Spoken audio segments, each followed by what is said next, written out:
All right, so today we're going to be looking at employer branding in higher education. We've got some excerpts here from Employer Branding, Your Guide to Unlock Top Talents. And, it's pretty interesting stuff. Universities are having some real trouble finding good people these days, and this guide offers some pretty interesting solutions. Yeah, it's a real change from how things used to be. Universities were always seen as these prestigious places to work. Everybody wanted to be there. But now they've got to compete with everyone else for the best people. Yeah, it seems like it's gotten a lot more competitive.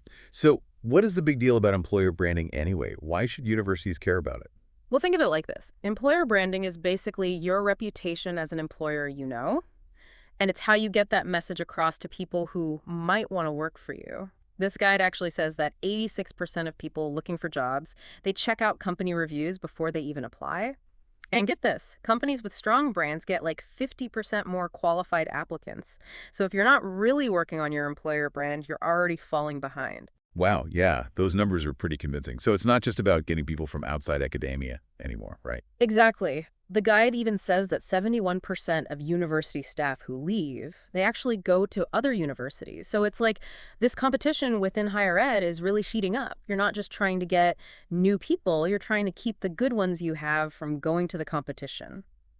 Okay, so we're seeing a lot of turnover. It's harder to attract people. It sounds like universities are having a real problem finding talent. What are some places that are doing a good job with this whole employer branding thing? Well, the guide actually talks about a couple of companies, Netflix and Marriott. They're doing some pretty cool things with employer branding. Netflix, for example, has a very specific approach. Their careers page talks about exceptional colleagues and hard problems. They want to attract people who are really smart and want to work with the best. But how do they actually show that? I mean, it's more than just a catchy phrase, right? They're really strategic about it. They use things like social media and podcasts to tell employee stories. They give people a behind the scenes look at their culture. It's not just about selling the job, it's about showing what it's actually like to work there. So they're not just saying we've got hard problems. They're showing how they tackle those problems and who's doing the tackling. Exactly. Now, Marriott has a different approach. Their employee value proposition, or EVP, focuses on the whole employee journey. They have these three pillars: begin, belong, become. It's about starting your career with them feeling like you're part of something bigger and having opportunities to grow and develop. Yeah, I can see how that would be appealing, especially for someone just starting out. But how do they actually put that into practice? Well, they don't just talk about these pillars, they actually show them in action.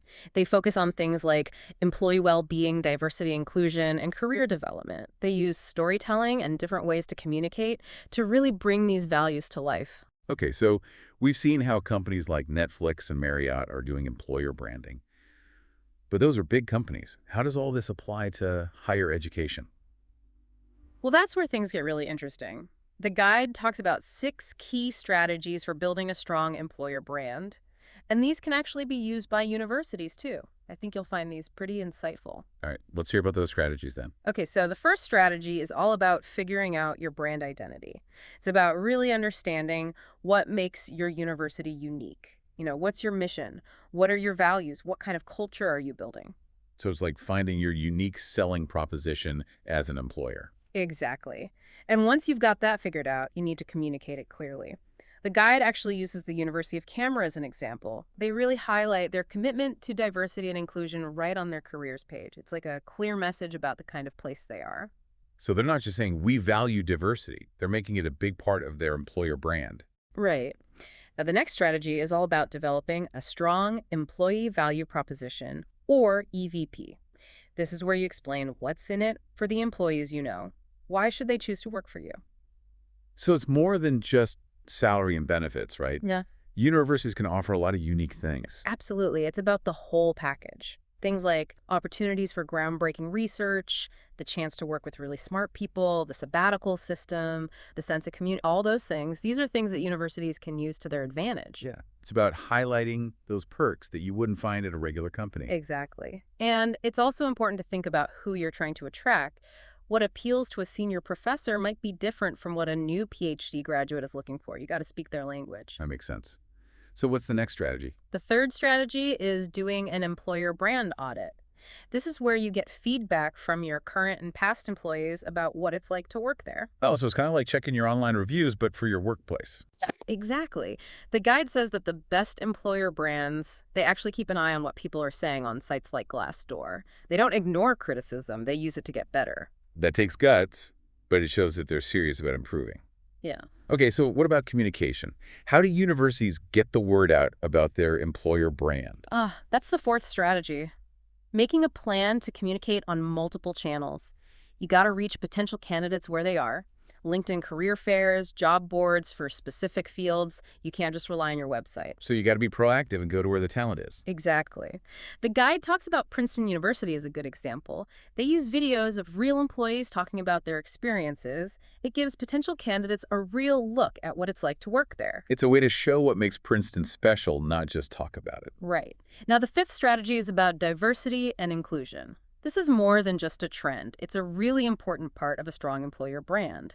The guide says that 3 out of 4 people looking for jobs think about diversity when they're deciding where to apply. But isn't diversity and inclusion already something that most universities care about? How can they make themselves stand out? That's a great question. It's not enough to just say you value diversity, you have to actually show it. Think about things like how you recruit people, your mentorship programs, who's in leadership positions. These are areas where universities can really make a difference. So it's about actually creating a welcoming and fair environment, not just talking about it. Absolutely. And the last strategy is investing in learning and development for your employees.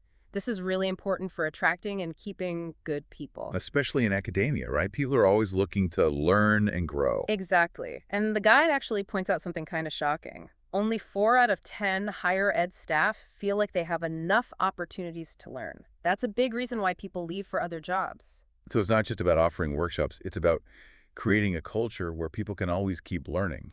Right. When you invest in your employees' development, you're sending a message. Yeah. You're saying that you value them, you believe in them, and you want them to succeed. So we've talked about the problems universities are having. We looked at some examples from Netflix and Marriott.